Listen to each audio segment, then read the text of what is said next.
Hi, welcome back to my channel. In today's video, I am going to talk about the real estate market for 2020, so stay tuned.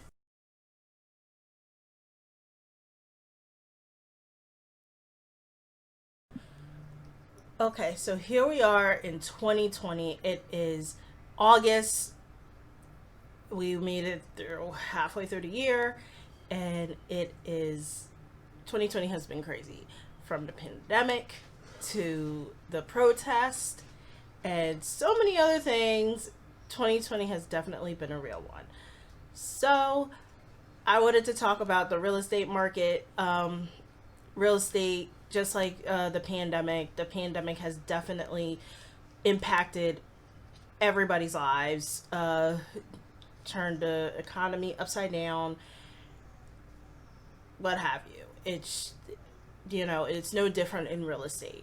So I want to talk about the Philadelphia real estate and how Philly real estate has been impacted by the pandemic. So here we go. So just from my point of view, we as if and for anybody that's watching, in other states, Pennsylvania has been extremely strict when it came to the stay-at-home orders. We were impacted by the stay-at-home order mid March. I remember the date. It was March 19th. I believe it was a Thursday, and I remember that week being everything changing from from the schools slowly shutting down, and so many different rules and regulations. Everything was changing every minute, and I'm pretty sure you guys probably felt the same way in your own industries, in your own jobs, and in your own lives. Everything at that time was changing.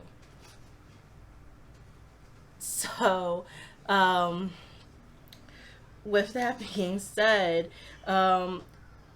in March of 2020, our Governor Wolf, Governor Wolf, that's his name. He had impacted us. He had put in force a stay-at-home order where the where real estate was deemed non-essential. So we could not do anything. We basically could not show houses. We could not we couldn't show houses at all. We couldn't host open houses. We couldn't go into our offices anymore. We had to basically stay indoors because when the COVID first hit, and we just couldn't really do anything except we had to work virtually and remotely. So what I was doing most of the time was basically working from my home out of my house, and on top of that, I had my kids' schools were closed, so I had to be home with my three boys, with things changing as much as they were, and it's just it's at the time, of course, so many different things was changing. A lot of it just impacted every minute, every hour. Everything was changing, but I'm not going to go too long on that.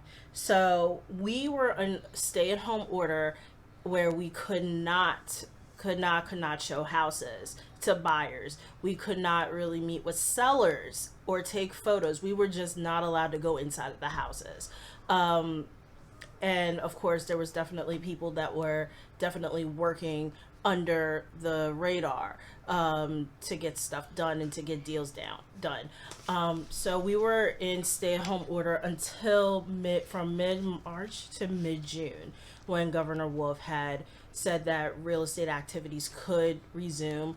But in between then, it was Governor Wolf. The state has said that if you were under contract before March 18th, I believe, then you could do it. It was allowed for us to do what we needed to do to get the deal to closing.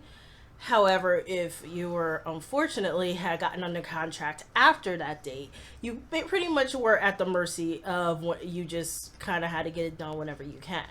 So we had to, of course, like in real estate, we had to scramble to figure out how to do our jobs and how to show properties. So in that case, the market had slowed down a little bit, because nobody knew what was going on, but it picked right back up because people, there were still buyers that had to buy, there were still sellers that had to sell. So real estate still happened, deals still got done, people still, like, people were able to transact. But the wheel just kept moving. And how that happened was we had to impact, like, buyers had to do, they had to purchase either their home either sight unseen or virtual. Whereas we had to get pictures for the house and show the buyer and be like, okay, buyer, here's the pictures of the house that you're interested in, would you like to place an offer on it? And we had special clauses in our contracts where it's like, we have our due diligence period where the buyer can walk through and then decide, hey, if they don't like what they hear or see, they can essentially back out of the deal. But still, real estate still kept moving. Um, so so that, and there was of course the virtual open houses where you just and we had to do some creative things because it was so strict and so restrictive that I remember we had to have we had to ask our sellers to take photos, do their own photos and do their own pictures because realtors just was not allowed to do in-person activity. We just could not do anything. And that was just the way how our state association and the way how Governor Wolf had wanted us to conduct business during that time. And we were basically shut in for 2 months, and that's a long time. But nevertheless, people were able to buy and sell. We just had to be creative about it.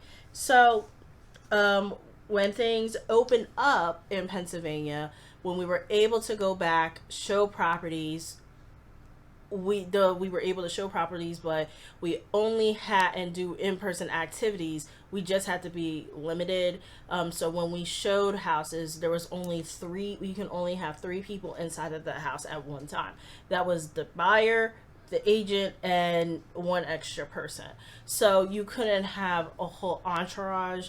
Whereas some families, some people like to bring their, you can have a buyer, it will be a couple, and then they would like to bring their parents, their sister, their cousin, grandparents, everybody, their neighbor, or in some instances, a translator.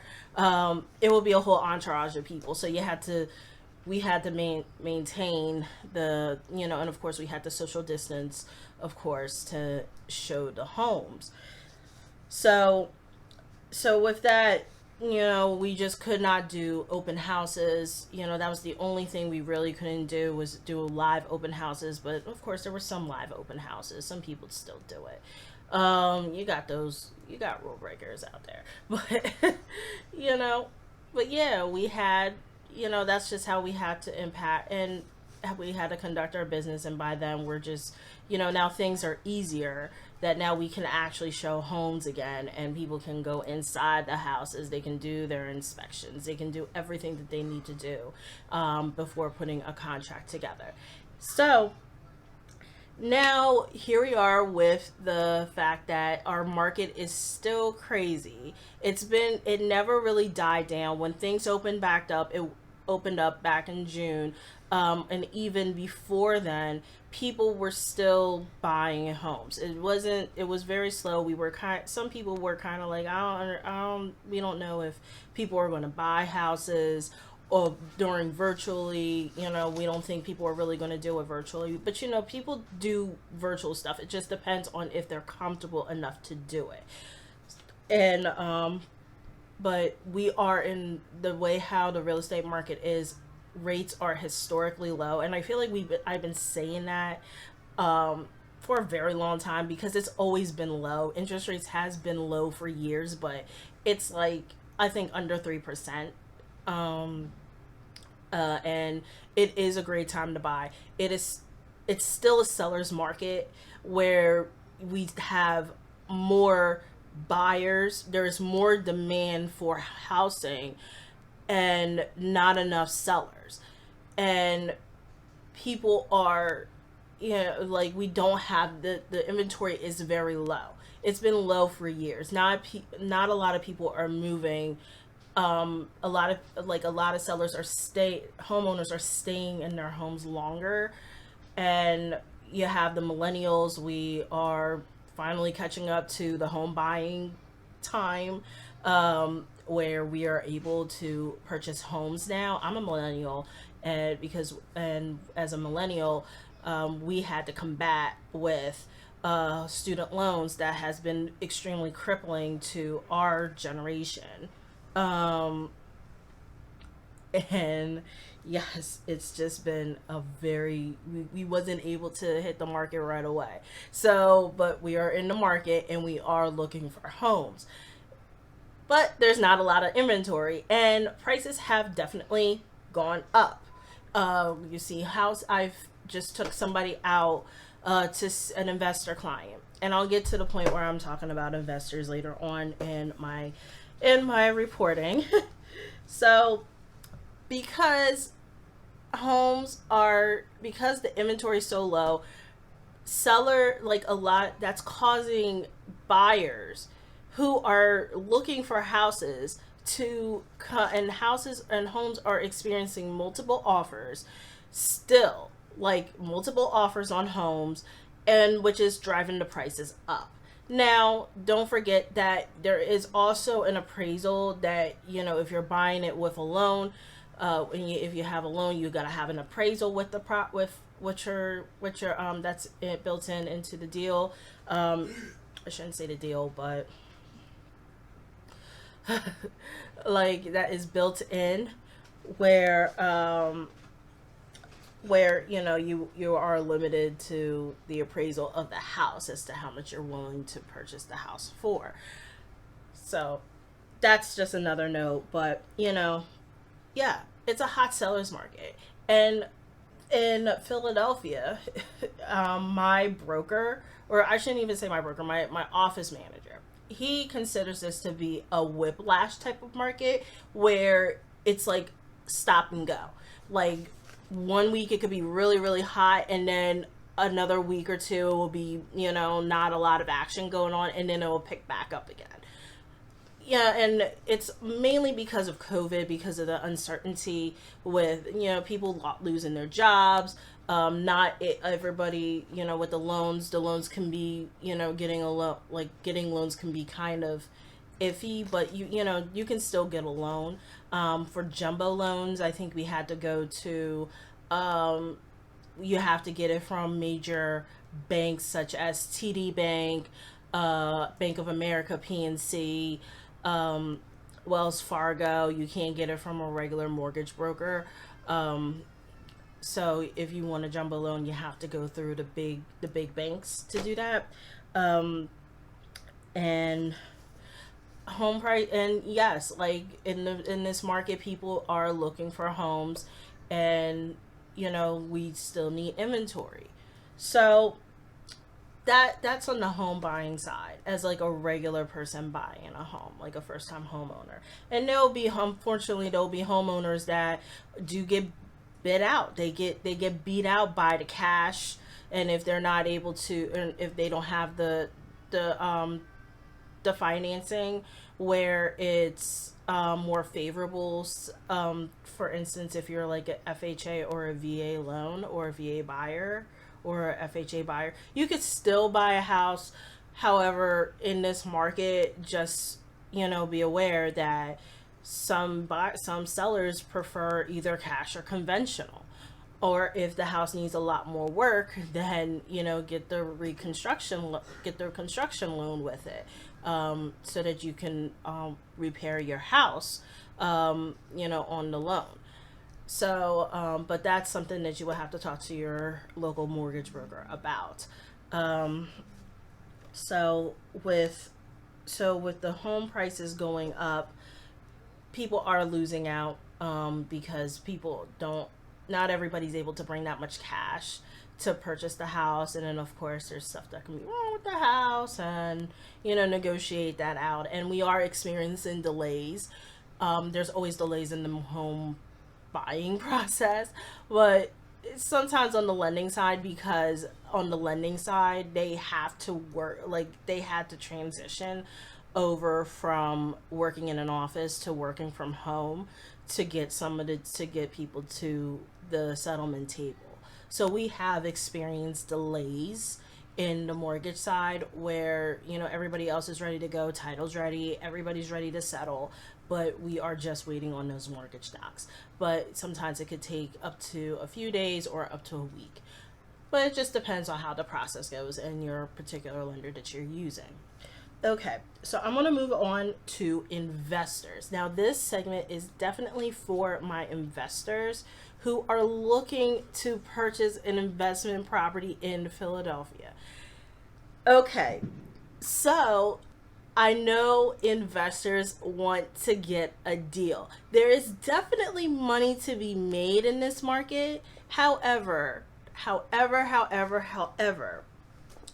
you will be paying a premium for your house. You will be paying a premium because because homes are not necessarily coming in at a discount.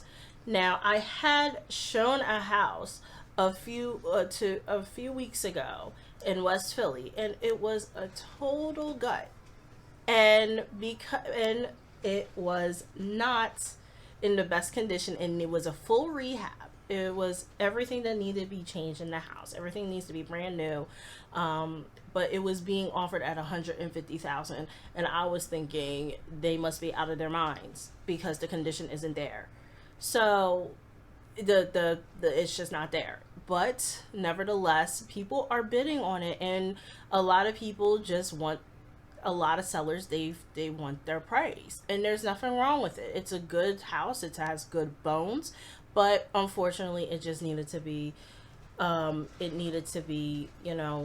rehabbed. And as an investor, my client couldn't necessarily, had to really grapple with, okay, well, do I really want to purchase this house? And in his case, he may just still purchase the house because he's just buying and holding. He's not flipping.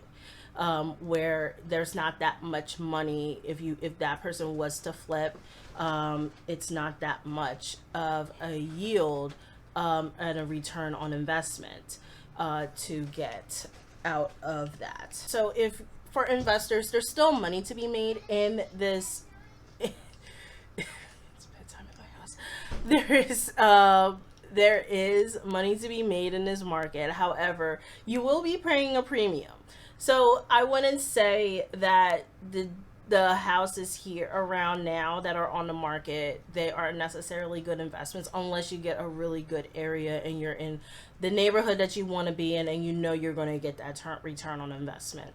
And for but you're better off as an investor, in my opinion. You're better off finding some off-market deals, or if you can, do your own research and find homeowners that are looking to sell, but they just don't want to come on the open market, to purchase, to sell their house. And you can do deals that way and be able to pick up some really good properties when it's off market. Now, also for an investor, or even some first-time home buyers, or people who just want a foreclosure. I know foreclosures and short sales are a great way to purchase homes.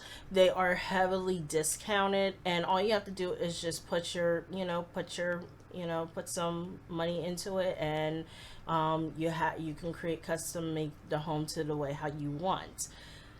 Now, there hasn't been a lot of foreclosures on the market. So, with the foreclosures, because of COVID, the government has put a hold on evictions and foreclosures. So with that hold being placed, we cannot, there's not any new foreclosures really coming on the market.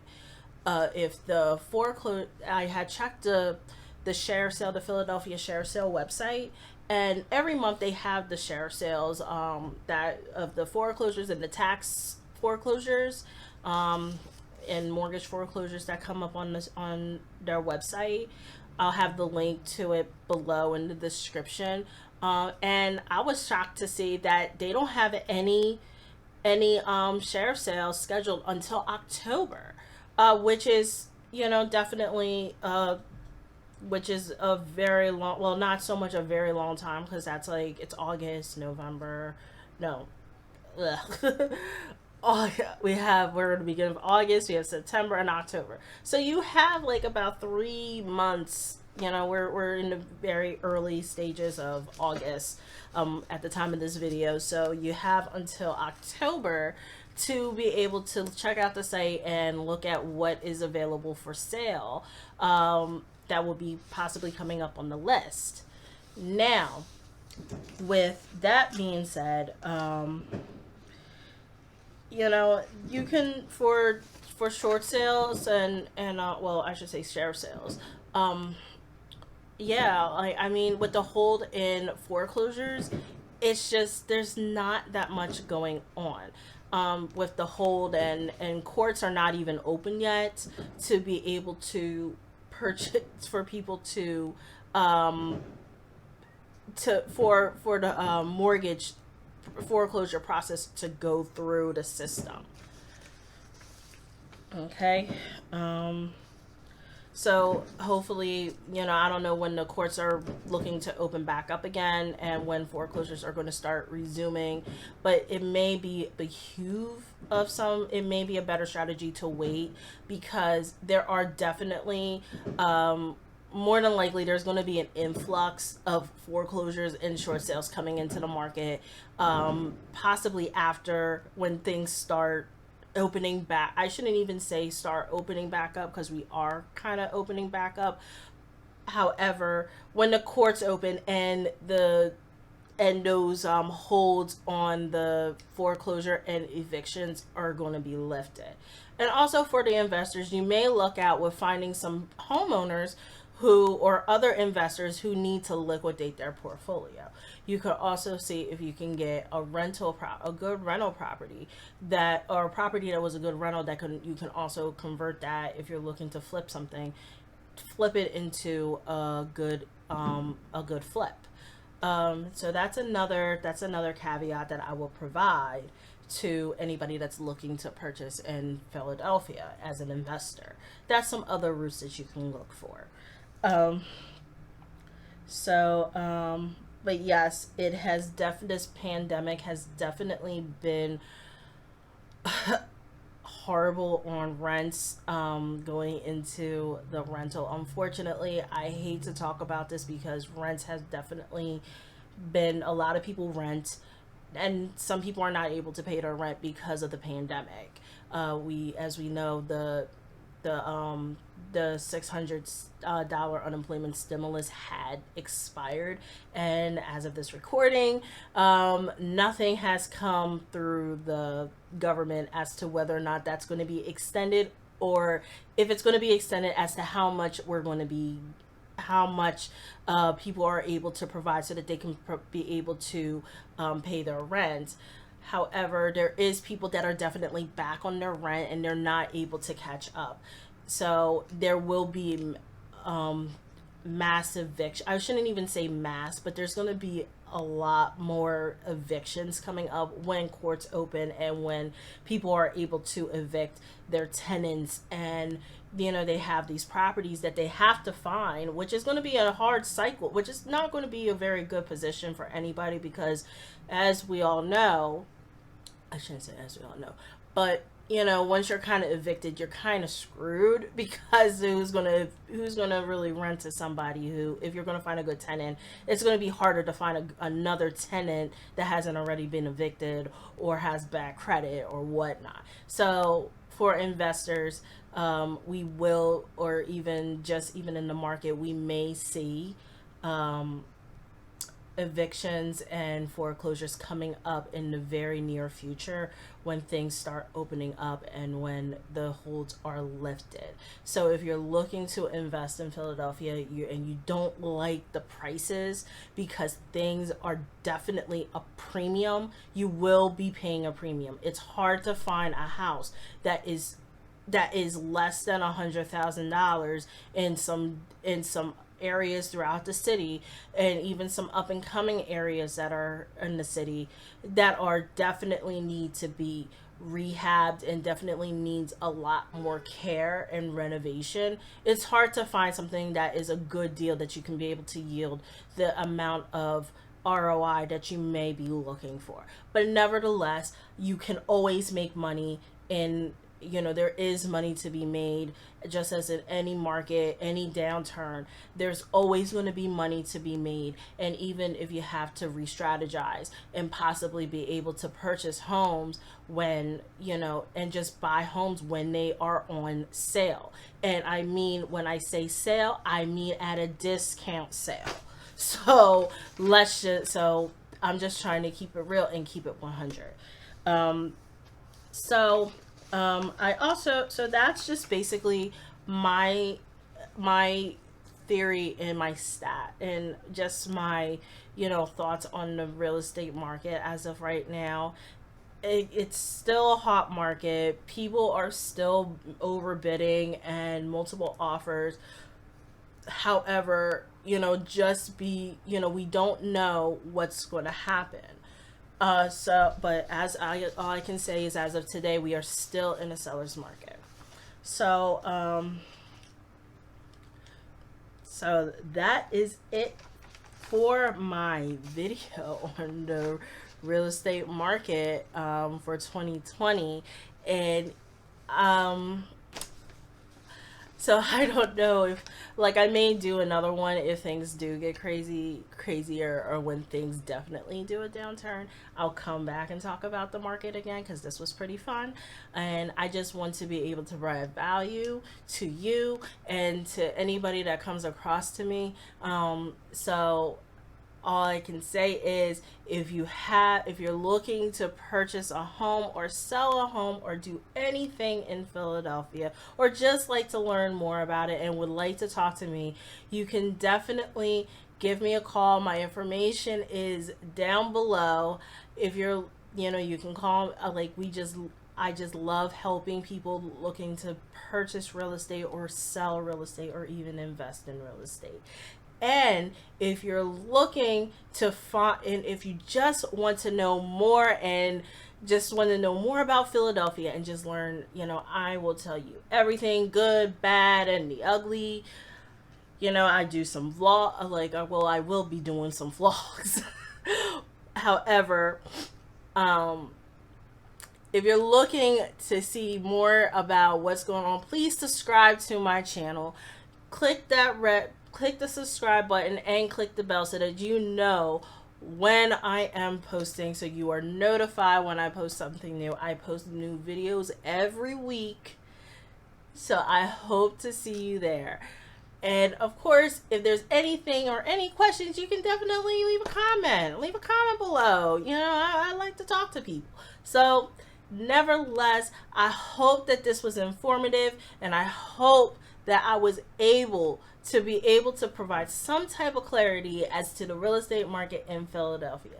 So until then, have a good one.